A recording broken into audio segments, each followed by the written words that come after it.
Bienvenue dans la réalité des 50 pas géométriques.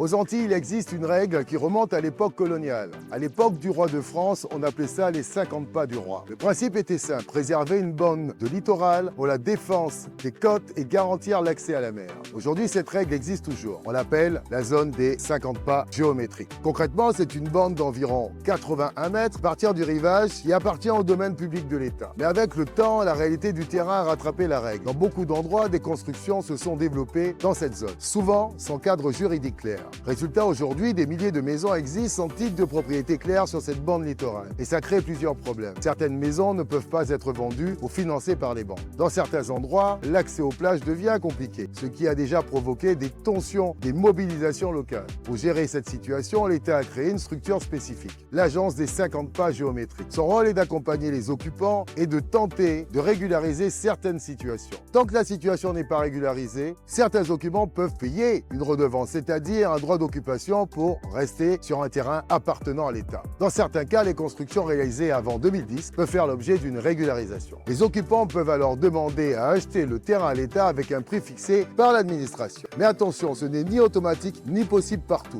Lorsque la régularisation est impossible, des solutions de relogement peuvent être proposées. Et dans certaines zones exposées à des risques naturels graves, comme les zones inondables, cycloniques ou sujettes au glissement de terrain, aucune régularisation n'est possible, tout simplement pour protéger les vies humaines. Les 50 pas géométriques restent donc aujourd'hui une réalité très particulière de l'immobilier aux Antilles. Et si tu veux comprendre les vraies réalités de l'immobilier aux Antilles, abonne-toi.